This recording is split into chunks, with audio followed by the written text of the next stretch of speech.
Life Audio. Hi, my name is Jeff King. I'm the president of persecution.org and one of the world's leading experts on religious freedom. I focus on spiritual growth, religious freedom, and persecution around the globe. You're listening to Faith Under Fire.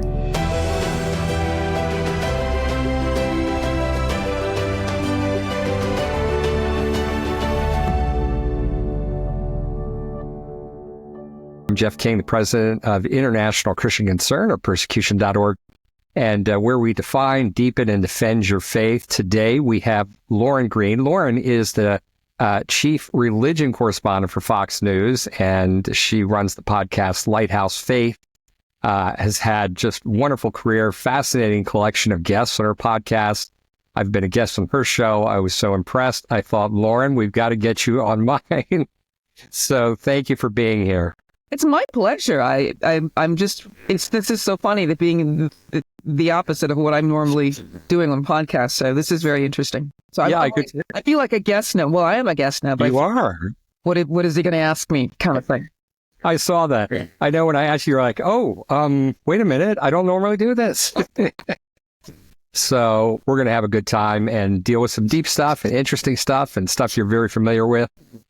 So first off, tell us your story. How did you get to, what was the beginning of Lauren's life and how did you get here? Give us the background. Well, I'm from Minnesota. I'm born and raised in Minnesota, which just means I like the cold and I like mosquitoes because it's the only two things, really they're famous for if from Minnesota. So yeah. Anyway, and I'm the youngest of five kids and wow. And that was the day. And I'm aging myself because when I was born, the doctors wouldn't tie a woman's tubes unless she had 5 children. No. Right. So I was the 5th one.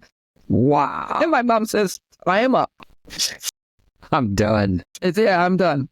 But it's just, I'm from Minnesota. I have a degree. My first degree is actually in piano performance. I'm a piano major and my dream was to be a concert pianist and I still play.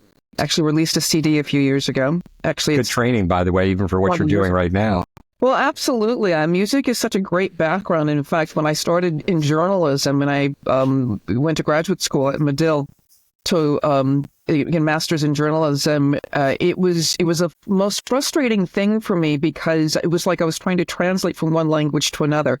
I knew what I wanted to say. I knew the feeling. I knew the nuance of what I wanted to impart to in my writing, but I didn't have the words. I didn't have the ability to kind of translate. So it's funny to explain it that way, but music is a language. It's just Absolutely. Not with words.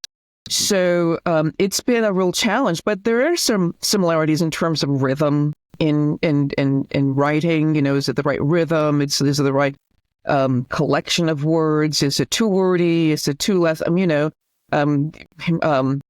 Grabbing attention. Yeah, right. Yeah. Liszt talked about Wagner saying, some good moments and some really need some editing. He's kind of talking about things. So editing is really a huge kind of part of writing and rewriting and learning to write. And you never are there. It's always a new kind of challenge. And I am so incredibly blessed to have incredible producers and young writers and old writers, but, new writers who understand, who don't understand, who say, I don't understand this. So can you say it another way? And I said, okay, you don't understand. That means maybe I should say another way. That's great. So it's really a collaborative thing, but I learned to write much the way I learned to play the piano, one step at a time. So I went from Minnesota. I have a degree in piano from the University of Minnesota. I have a graduate degree from Medill in from Northwestern in Chicago. In journalism. And I started working in Minneapolis and then worked a little bit in Chicago and then came here to work for Fox News Channel. I've been working here since the very beginning of Fox, they started in 1996 and it is now 2025. Oh my goodness, we're like 29 years. Oh my God. We're getting close to 30 years. Yes, I started when I was 15. Wow. So it's been a long time, and I really began as really a general kind of reporter, anchor, but I always had an interest in faith because of the music background. When you learn the history of music, you really learn the history of the Catholic Church. And because I was Protestant, I didn't understand a lot of the things that were going on because I didn't understand that history. So, but I always was close to faith. My great aunt Retha, who I talk about in my book, Lighthouse Faith, really was a woman of faith. She taught Sunday school. She understood faith from the standpoint of living it, not just understanding it, not intellectualizing it, but understanding it and living it out. And I began to really have this hunger to know God. And probably midway through, maybe a few years into being here, I just started going to Redeemer Presbyterian, which is Tim Keller's church. And it just took me on a whole nother level. It just took me to a different level of understanding this faith. And, it wasn't, when he mentioned a book in a sermon or 2 or 3 books, I would go get those books. Yeah. I would read those books. And one of the books that really, really was a big influence was J.I. Packer's Knowing God. And it hit me from that point of view that there was nothing more important in life than knowing God. Yeah. Any theologian worth his or her salt will tell you that. If you want to know who you are, then you better know who God is, because he made you. And that's the only way you're going to find out. Yeah. So, yeah. And what an excellent place to be discipled, because Tim Keller, of all people, is in New York City.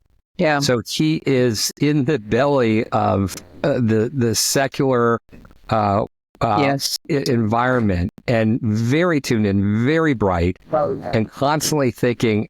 He has an outreach mentality, but he's very bright. Yes. So he speaks to all levels of society, but he's very intellectual, but so wisely sensitive, but so deep and core. His faith was very core and dead on. He was an amazing man. I'll tell you, one of the things, I was actually going to Fifth Avenue Presbyterian, which is a very nice church. Yeah. And then for some reason, I happened to sit next to a guy who had been kind of going to both churches. And he says, "Oh, I really love this Tim Keller." And I said, yeah, fine. I like my church. I'm fine. Very next week, he came with a CD of Tim Keller's sermon. And honest to goodness, I listened to it 3 times in a row. I said, it blew me away. I went, this is different. This is totally different. And so it was his influence that helped me understand a certain understanding of the 10 Commandments, of the Bible. And that's really where I got the idea for the first book, which is the Lighthouse Faith book.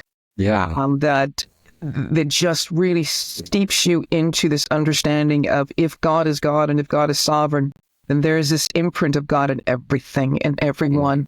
Yeah. And you can't escape it. And that's why I understood it best in music. I could see it in music the way it was working in music, down to the very notations and the overtone series and all of the, I could see it working. Then I started to look at other disciplines like architecture, like agriculture, of course, because, agriculture, it's all through the Bible.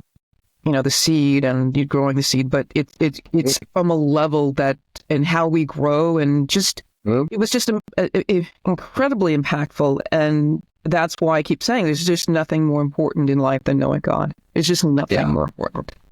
Amen. So, and by the way, forgive me because I didn't mention you as an author and the book. So anything else? Tell us, I think you kind of generally gave it to us, but what else would you say about the book? The book, if I could explain it, it was based on one of Tim Keller's sermons about the 10 Commandments, which is a totally different understanding that I understood. Most people grow up in Sunday school and understand the 10 Commandments from the standpoint of, these are rules and regulations laid down by sovereign God. Yes, do not do this, do this, do this, whatever. But he explained it in a way that the first commandment is key, and all the other commandments basically have to bow down to it, right? You can't violate commandments 2 through 10 unless you first violate number 1. So what's that telling you? And from a scientific point of view and from a music point of view, that tells me something about, because I related it in terms of the major scale, the keynote. Wow. Everything is relating to the keynote in the harmony of a piece, right? It's all about the relationship with the keynote and how harmony is set up. So all of a sudden, now I'm understanding it as a closed system. You can't violate, commandments 2 through 10 without first violating 1, which means everything is related first to the first commandment and second by its relationship to everything else. That became And what blew me away in terms of music is that the major scale and the harmonic system is not something that man created. They ordered it based on the harmonic series that's already in the vibrating nature of music. Yeah. And that just totally blew my mind, that God's imprint was simply on everything. And the fact that in the Bible, we are commanded to make music to God more than 200 times in the book of Psalms. That's right. What does that tell you? Yeah. There's something about music. There's something about this God. He has his hand in everything. There's nothing in this world that God's imprint is not on. And that's why it just blows me away in terms of understanding who this God is. I mean, it's about, it's about how you live your life, how you treat people, your morality, your sexuality, your money. All of these things are things that you have to give over to God. Life Audio.